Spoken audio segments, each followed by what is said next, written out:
Alors bonjour, mon nom est Thierry Carsanti, je travaille dans le domaine du numérique éducatif.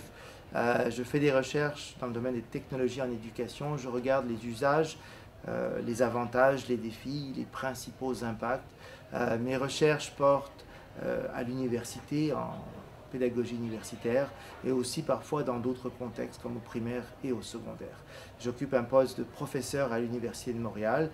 J'ai également une chaire de recherche dans le domaine des technologies en éducation et j'ai la chance de diriger un grand centre de recherche, le CRIFPE, le Centre de recherche interuniversitaire sur la formation et la profession enseignante.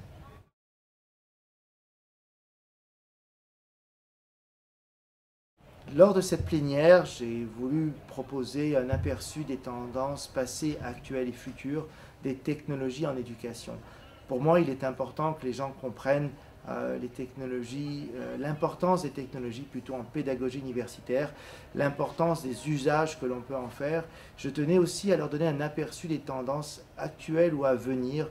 J'ai parlé notamment de gamification ou ludification, une tendance majeure aux États-Unis qui est particulièrement populaire auprès des étudiants et très peu présente encore dans la francophonie. J'ai parlé des MOOC également aussi. J'ai abordé sommairement quelques défis comme les problèmes de gestion de classe qu'on le rencontre de plus en plus à l'université et pour lesquels évidemment il y a plusieurs stratégies ou plusieurs solutions que l'on peut proposer. Mon objectif était clair d'amener les gens à embrasser les technologies, mais de façon à la fois enthousiaste et critique et réfléchie en même temps.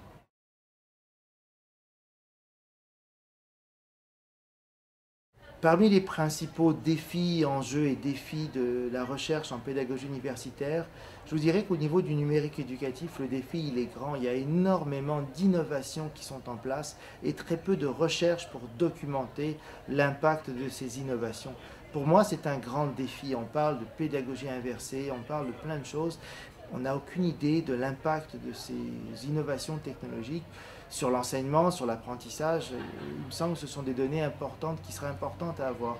Alors pour moi, un des défis majeurs, c'est justement, même si on est pressé par le temps, même si les innovations nous pressent parfois, et même si on est contraint d'innover rapidement ou d'adopter des nouvelles technologies, je pense qu'il est important de garder une place pour la recherche, de garder, je dirais même, une place importante pour la recherche, pour s'assurer de documenter afin d'apporter un éclairage scientifique sur ces innovations qui parfois sont aussi liées à d'importants coûts ou d'importants investissements en termes de temps de la part des enseignants. Donc documenter ces innovations afin d'avoir des données empiriques, des données probantes pour nous permettre vraiment de faire des choix éclairés selon la recherche.